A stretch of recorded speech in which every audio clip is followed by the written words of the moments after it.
Oye, cuéntanos, Marc, ¿qué impresión tienes sobre lo de los fondos? Este nuevo toque de atención que la señora Hohlmeier, la responsable de esa comisión presupuestaria del Parlamento Europeo, reclamando explicaciones al gobierno de España, diciendo, pero ¿dónde están ustedes? ¿Qué están haciendo con los fondos europeos? Que son muchos millones. ¿Dónde los están destinando? Pidiendo explicaciones de nuego. ¿Dónde están? Where is the money? Where is the money? Where is the money? Exacto. Pues, sinceramente, aquí hay varios puntos. Por un lado, el histórico de este país. Ya no, que nadie se ponga medallas de que aquí han sabido utilizarse los fondos europeos, porque no lo ha hecho nadie. Nadie de nadie, nunca. De hecho, ya lo hemos comentado alguna vez, España ha retornado habitualmente los fondos de cohesión europeos porque no los ha sido capaz de ejecutar, de poner en marcha. Estamos hablando de que el 62% del dinero europeo que vino en los últimos 14 años antes de estos fondos se devolvió sin capacidad de ejecución. Es decir, ya históricamente no somos muy válidos para esto. Pero estos millones que han venido ahora, que estos además, pues en principio no se retornan si no los acabas de utilizar, o por lo menos lo están utilizando en algunas cosas que seguramente no son para lo que eran. Lo decía muy bien Naranjo, es decir, esto se está utilizando en el gasto corriente y ya está. O sea, que no hay mucha más explicación que se está utilizando en gasto corriente y se está derrochando en partidas que es difícil de explicar. Partidas que ellos justifican con formas de modernidad económica y tal. Por ejemplo, lo de ir cambiando ventanas aquí en los edificios en base a los costes de renovación, no sé qué, climática. Entonces estamos aquí financiando el cambio de persianas, esto es textual, cambio de persianas en toda España con fondos europeos para no sabemos exactamente qué espectro ideológico hay por ahí. Luego, por ejemplo, el hecho de que se estén utilizando fondos europeos, que yo os invito a que los periodistas le echéis realmente una investigación a esto, tampoco muy profunda, porque lo veréis enseguida. Ayuntamientos pintando carriles bici a fondos europeos. Ayuntamientos alicatando baños de 2 colores para que así no haya segregación. Un montón de historias ridículas, como por ejemplo, yo en este me quedé un poquito sorprendido. Hay un pueblo por España que decidió simular con cristal y con un poquito así como de algo muy moderno por donde pasaba un río antiguamente, y con eso pues así justifican que había un cauce y así los hijos de los que ahora viven allí pues podrán saber por dónde iba el río, y esto lo ha pagado los fondos europeos. Madre. Y como esto un montón de idioteces, es decir, se está malgastando. Y luego está una cosa llamada kit digital. Ojo con eso, porque ahí sí que hay miles de millones utilizados que no han servido para nada, que muchos de esos millones no están ejecutándose en lo que tocaba, y que además la justificación de eso era que íbamos a digitalizar a la pyme española con 18.000, 24.000, no sé cuántos euros le acaban cayendo a cada uno, y curiosamente eso no era para, o sea, eso lo tenía que acabar ejecutando una gente muy concreta, que son los que han trincado esa historia, ¿no?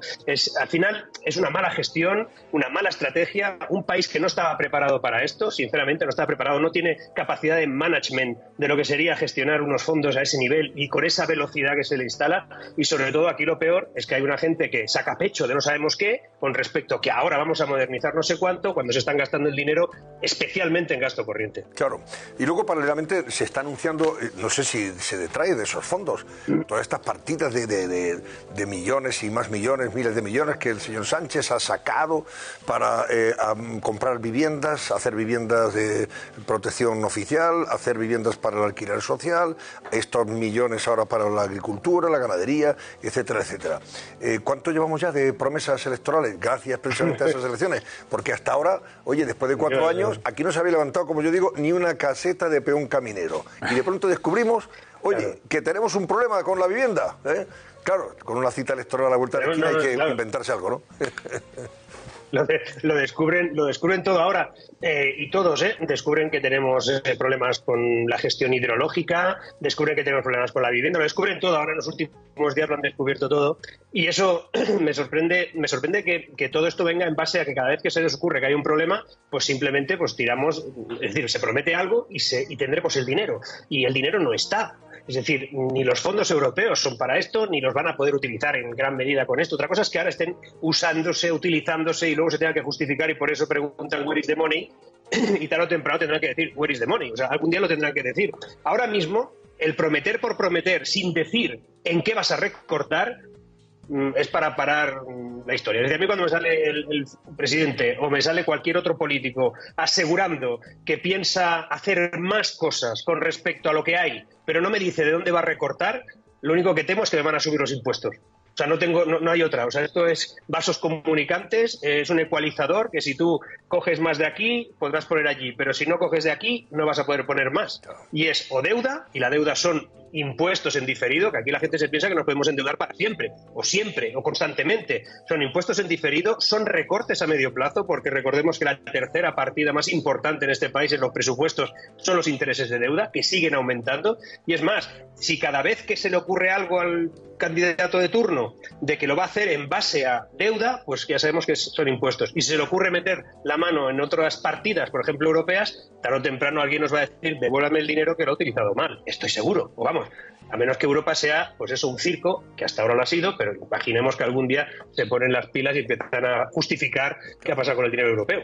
No, pero Marc, en este caso sí que hay un remanente. Recordemos que el año pasado el Estado tuvo una recaudación extra y fue creo recordar, 32.000 millones más gracias al aumento de la inflación. Ese dinero no computó para los presupuestos de este año, precisamente lo dejaron apartadito para futuras necesidades, hablaban ellos, que son cosas como esta.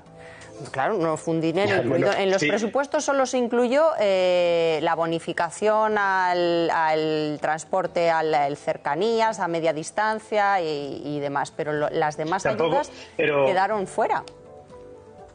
Pero tampoco se incluyó el coste de deuda que se ha incrementado, es decir, una cosa por la otra. O sea, ellos evidentemente que no tienes por qué incluir en el presupuesto corriente lo que vas a ingresar para consumirlo en el presupuesto siguiente, pero tampoco están obligados evidentemente a incorporar los costes de deuda mientras no puedan, por lo menos, ejecutar cualquiera de esa deuda. Es decir, nosotros tenemos ahora mismo un problema, y es que aunque se ha ingresado mucho más, se han seguido endeudando mucho más.